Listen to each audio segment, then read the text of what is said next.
माता सरस्वती के जाने के बाद माता पार्वती ने गणेश को गोदी में बिठाकर कहा, लालन सुनो गणेश। गणेश जी बोलते, मां बोलो क्या बात है। सुन बेटा, संत बनना सरल, ब्रह्मचारी बनना सरल, तपस्वी बनना सरल, साधक बनना सरल, तपस्यावान बनना सरल है। गंगा के घाट पर बैठकर तप करना सरल है, नर्मदा सरयू यमुना के घाट पर बैठकर साधना करना सरल है, पर गणेश एक श्रेष्ठ गृहस्थी बनना कठिन है। ये स्वयं माता पार्वती श्री गणेश जी महाराज से कह रही है। स्वयं माता पार्वती ये गणेश जी से निवेदन कर, बहुत कठिन है, बहुत कठिन। और आप सबसे निवेदन करूंगा, साधु सन्यासी तपस्वी साधक उपासक महात्मा जोगी ये सब बनना सरल है। घर छोड़ दो बाबा बन जाओ, सरल है। क्यों? ना घर में परिवार, ना पत्नी, ना बच्चे, ना माता पिता, ना भाई बंधु, ना कुटुंब कबीला, कोई झंझट है ही नहीं। केवल गंगा के घाट पर ले लो, कोई आश्रम में ले लो, 2 रोटी खाने को मिलेगी, चकाचक जिंदगी जी लो, सरल। पर कठिन है परिवार में रहकर भगवत भजन करना, कठिन है परिवार में रहकर नाम स्मरण करना, कठिन है भगवत भजन में डूबना। परिवार में रहकर जो भगवत भजन में डूबा, ये बहुत कठिन है, बहुत कठिन। संत तुकाराम की धर्मपत्नी ताने देती थी, नामदेव जी की धर्मपत्नी ताने देती थी। कितने शब्द मीराबाई के पति ताने देते थे, कितने शब्दों का संबोधन, कितनी बार ताने, कितनी बार अपशब्द, कितने बार शब्दों के बाण चलाए गए, कितनी बार कहा गया, कितनी बार संबोधन कहा गया। पर जो भाव चित्त वृत्ति जो परमात्मा में लगी हुई है, जो भाव चित्त वृत्ति परमात्मा में डूबी हुई है, और अपनी बुद्धि को भगवान को समर्पित कर दे, बस परिवार में रहो, जो जग में रहूं तो ऐसे रहूं जो जल में कमल का फूल रहे, मेरे अवगुण दोष समर्पित हो करतार तुम्हारे चरणों में। भगवान को छोड़ कर रहो कि मेरा पूरा जीवन आपके लिए है। अब सौंप दिया इस जीवन का सब भार तुम्हारे हाथों, हे हार तुम्हारे हाथों में और जीत तुम्हारे हाथों में। माता पार्वती गणेश जी से समझा रही, गणेश जी को निवेदन कर रही हैं कि संसार में ब्रह्मचारी बनकर नहीं रहना, तुझे तपस्वी बनकर नहीं रहना, तुझे साधक बनकर नहीं रहना, तुझे साध्य बनकर नहीं रहना, तुझे तो केवल केवल और केवल गृहस्थ आश्रम में रहकर भगवत भजन करना। माता पार्वती ने पुत्र की बुद्धि को ऐसा कर दिया कि तेरा विवाह होना जरूरी है। पर माता पार्वती के मुख से एक शब्द निकल गया, माता पार्वती के मुख से एक शब्द निकला, अब विवाह करूं तो करूं किससे, ये सोच रही है माता पार्वती। तो गणेश जी बोले, मां तू मेरे लिए कह रही कि विवाह किससे करूं? ऐसा कौन है जो अपनी बेटी मुझसे नहीं भी आएगा? पीछे से नंदी बोला, हाथी का मुंह लगा है और तोंद का ठिकाना नहीं है, कौन लड़की देगा? लड़का भी तो दिखने में अच्छा होना चाहिए, थोड़ा सुंदर नजर आए तो ब्याह हो जाए। गणेश जी बोले, हाँ ये भी बात तो पक्की है। गणेश जी भी नंदी से बोले, नंदी काका सुन लो, आज मेरी मैया ने कहा है मुझे ब्याह करना है और कोई मुझे लड़की नहीं देगा मेरा स्वरूप देखकर, तो मैं भी किसी की यहां शादी नहीं होने दूंगा। जब तक मेरी नहीं होगी मैं किसी की नहीं होने दूंगा। अब गणेश जी तो बड़े उपद्री, अब सारे देवताओं में इनको पद मिला है गणाधिपति गणेश का, मतलब प्रथम गिनती में यही आएंगे। सबके यहाँ देवताओं की पूजन होगी तो पहले इनको पूजा जाएगा। अब शादी में सबसे पहले नोते तो गणेश जी को ही नोते। अब ये शादी में जाके नोते तो बैठ तो गए चूहे के साथ में बढ़िया आराम से, पर इनकी यहां जैसी शादी की तैयारी हो, गणेश जी चूहों की टीम बुलवा के सारा अनाज खिलवा दे, बोरियों में छेकड़े पड़वा दे। अब लड़की के जितने कपड़े बने, लड़की तैयार होने के लिए जैसे ही जाए तो उसके कपड़ों में पूरे में छेद ही छेद मिल जाए। बचा कुचा था तो गणेश जी महाराज बैठे बैठे सारा काम ऐसा करे, शंकर जी के गले में जो सांप पड़े थे, जहां से दूल्हा शादी करने आ रहा था, जिस जनवासे में दूल्हा ठहरता था, उसमें सांप बिच्छू भर दे। अब जैसी सांप बिच्छू भरे तो दूल्हा तो भाग जाए। ना तो किसी के लड़के की शादी हो, ना किसी की लड़की की शादी हो, सब कुंवारे कुंवारे घूमे।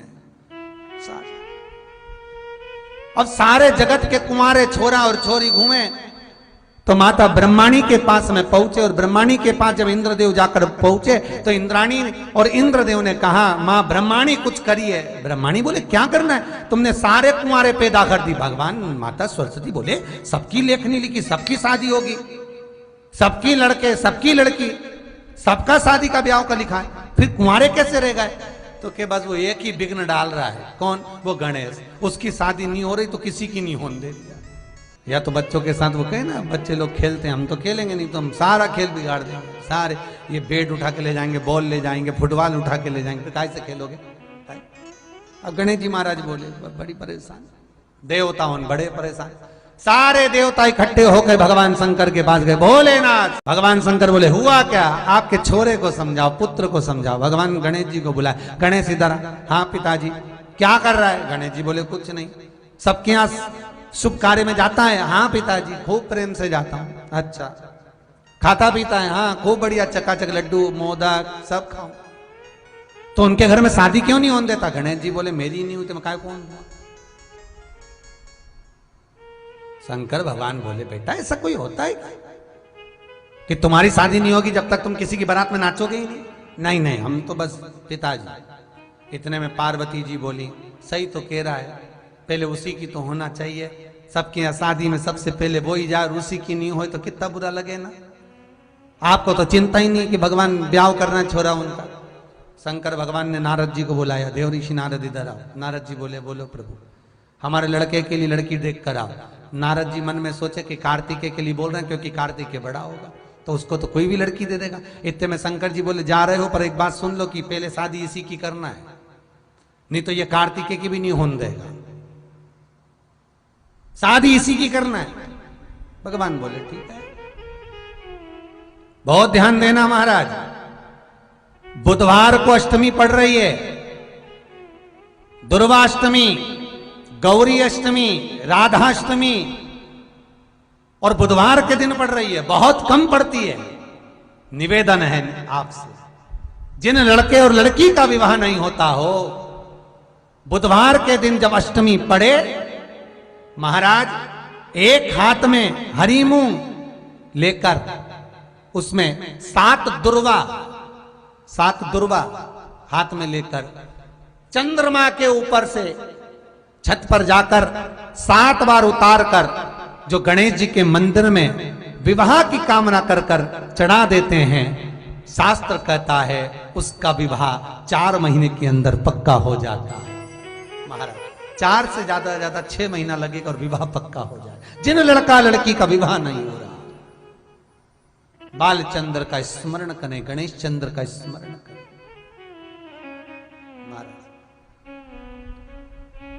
भगवान देवर्षि नारद चले, माता कंचना तप में लीन है और उनकी तप साधना से, उनके तेज पुंज से 2 कन्याओं ने जन्म लिया। जैसे भगवान गणेश जी महाराज माता पार्वती के शरीर के उपटन से प्रकट हुए हैं, माता कंचना के शरीर के भाग से 2 देवियां प्रकट हुई, एक रिद्धि दूसरी सिद्धि। क्यों प्रकट करा इनको? इनको प्रकट करने का कारण क्या था? गणेश जी को प्रकट करने का कारण क्या था? कि असुरों के काम में विघ्न डालना है। पर गणेश जी क्या कर रहे हैं? असुरों के काम में तो विघ्न डाला, पर इनकी शादी नहीं हुई तो ये देवताओं के काम में भी विघ्न डालने लगे, ब्याह नहीं होने दे। तो माता कंचना देवी से स्वयं विश्वकर्मा जी ने निवेदन करा, हे कंचना, तुम्हारे शरीर से 2 देवियां प्रकट करो और गणेश जी की सेवा में भेज दो। गणेश जी को जिस घर में लोग विवाह शादी में बुलाएंगे, वहां पर तुम्हारी दोनों बेटियां गणेश जी की सेवा में जाएंगी। हर शादी में तुम्हारी 2 बेटियों को भेज देना, रिद्धि और सिद्धि को।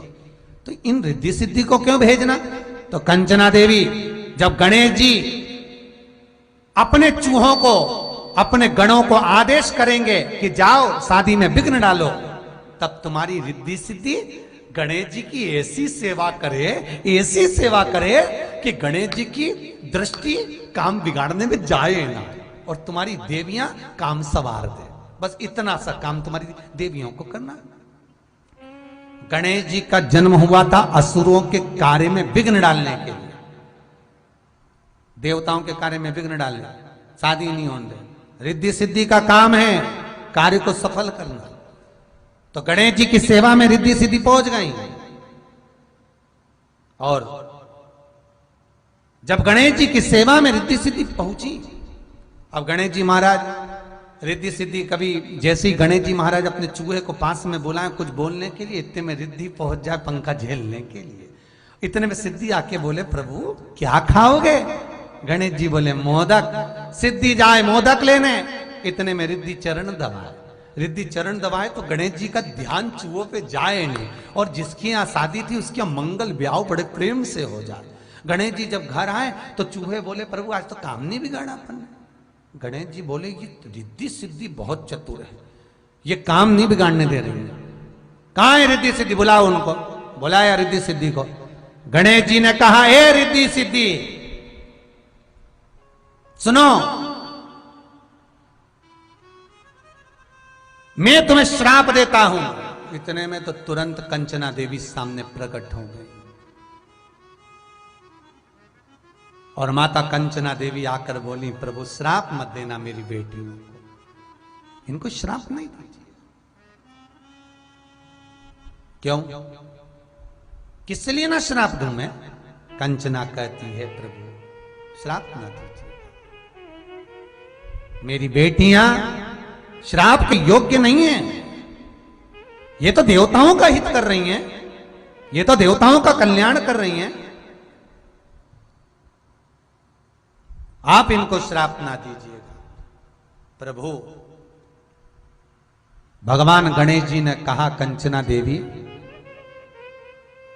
तुम्हारी इन बेटियों ने मेरे साथ गलत कर्म किया, मैं जहां पर विघ्न डालना जाता हूं यहां बीच में आकर ये अपनी दृष्टि से, अपनी सेवा से मुझे विचलित कर देती।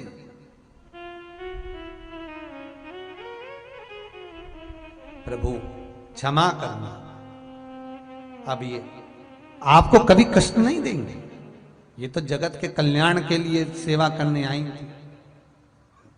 आप बोलते हो अब नहीं आएंगे, ठीक है।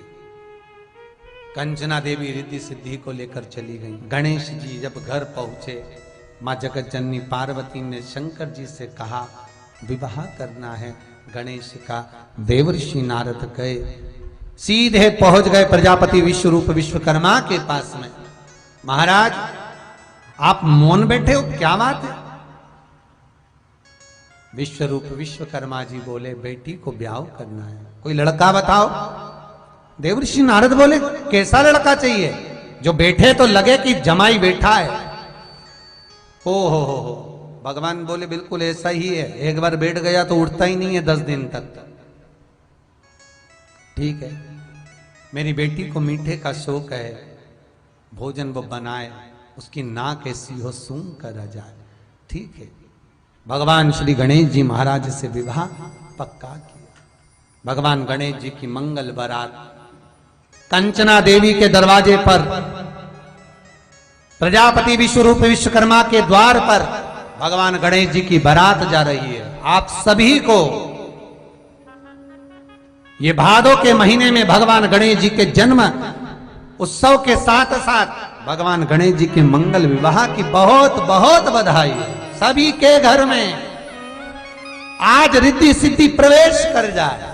आप सबके घर में बुद्धि के देव गणेश जी के साथ इतनी रिद्धि सिद्धि आए कि आप भी अपनी जिंदगी में खूब शिव महापुराण की कथा जैसे सोमवंशी परिवार करा रहा है, हरदोई उत्तर प्रदेश से आप भी अपने जीवन में एक बार शिव महापुराण की कथा करवाएं, खूब दान पुण्य धर्म सत्कर्म करें, बाबा भोलेनाथ आपके भंडार भरे। ऐसे शंकर भगवान के पुत्र श्री गणेश जी महाराज की बारात चली है महाराज। भाव से जा रहे, प्रेम से आनंद से जा रहे। रिद्धि सिद्धि के दाता गजानन तुम्हें सबसे पहले हमारा नमस्कार है।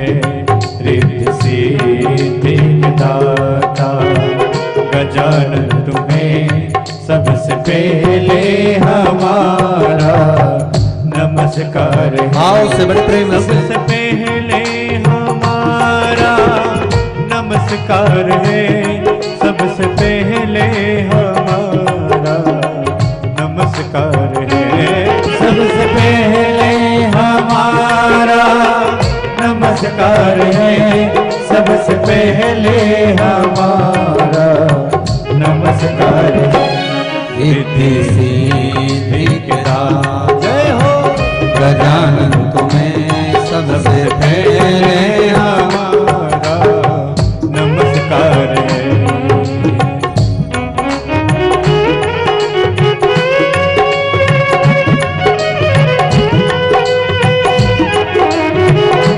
बोल गजानन भगवान की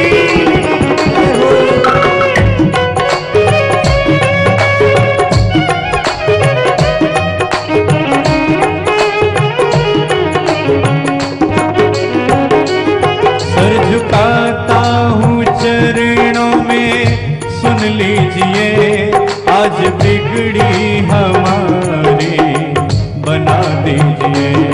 सर झुकाता हूँ चरणों में, सुन लीजिए आज बिगड़ी हमारी बना दीजिए। ना तमन्ना है धन की ना सरताज की, ना तमन्ना है धन की ना सरताज की। तेरे चरणों की सेवा में हमें चाहिए। रिद्धि सिद्धि के दाता गजानन तुम्हें सबसे पहले हमारा नमस्कार है। रिद्धि सिद्धि के दाता गजानन तुम्हें सबसे पहले हमारा नमस्कार है। भगवान गणेश जी की बारात चली, रिद्धि सिद्धि के साथ मंगल विवाह होता है, चारों तरफ सुख समाहित होता है। आप सभी को भगवान गणेश रिद्धि सिद्धि के मंगल विवाह की बहुत बहुत बधाई हो। प्रेम से आनंद से आप सबको भगवान गणेश जी रिद्धि सिद्धि के साथ आपके घर में सदा विराजमान हो, ये भाव रखते हुए आज कथा का चतुर्थ दिवस यहाँ विराम हो रहा है।